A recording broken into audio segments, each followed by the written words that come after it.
You, guys, I am not okay. I am literally not okay right now.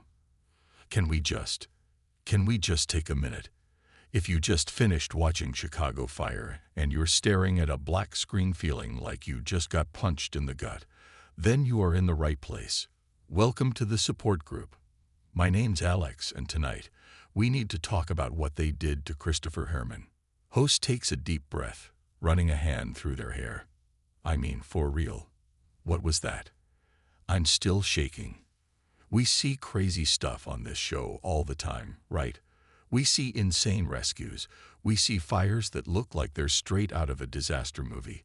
We see personal drama that makes our lives look like a walk in the park.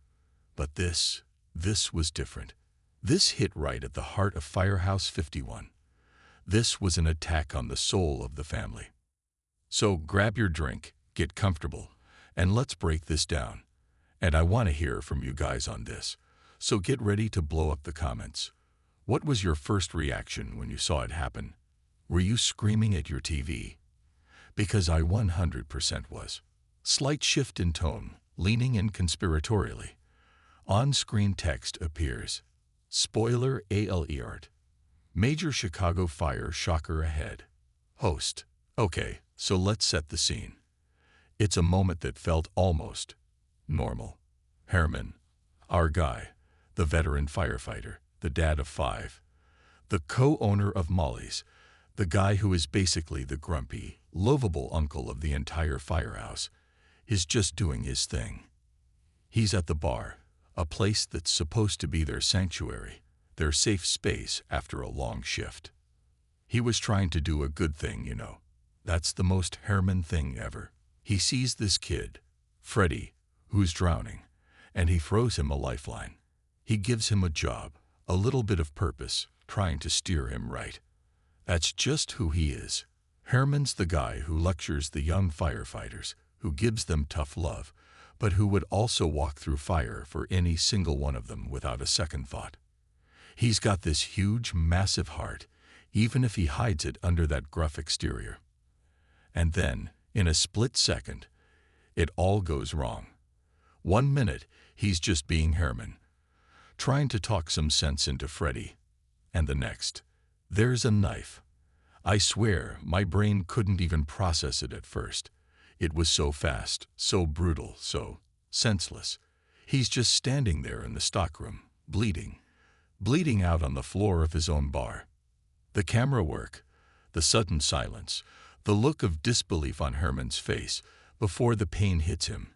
It was cinematic, yeah, but it was also just devastating. This wasn't a fire. This wasn't a collapsing building. This was personal. And it was terrifying. Finding him there, seeing the pool of blood spread. I don't think I breathed for that entire scene. That's the image that's just burned into my mind. The host pauses, letting the weight of the moment sink in. The tone shifts from shocked recap to the emotional fallout. Host. And then we get to the hospital. Honestly, the hospital scenes are sometimes even harder to watch than the fire scenes. Because in a fire, they're in control. They're the heroes rushing in. At Chicago Med, they're just like us. Helpless. They're scared. They're just waiting. Seeing the entire Firehouse 51 family packed into that waiting room, the looks on their faces, it was gut-wrenching. Bowden, trying to be the strong chief for everyone, but you could see the fear in his eyes. Herrmann is one of his guys, one of the originals. Casey and Severide, the 2 leaders of the house, looking completely lost. And Cruz. Oh man, Cruz.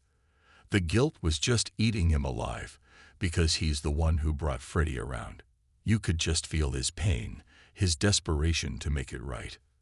When the doctors started throwing around words like lacerated liver and emergency surgery, my heart just dropped. This wasn't a minor injury. This was life or death. Herrmann was fighting for his life, and all his family could do was watch and wait. This is what Chicago Fire does better than any other show on television. It makes you feel like you are a part of that family. We weren't just watching characters in a hospital. We were in that waiting room with them, holding our breath, praying for good news.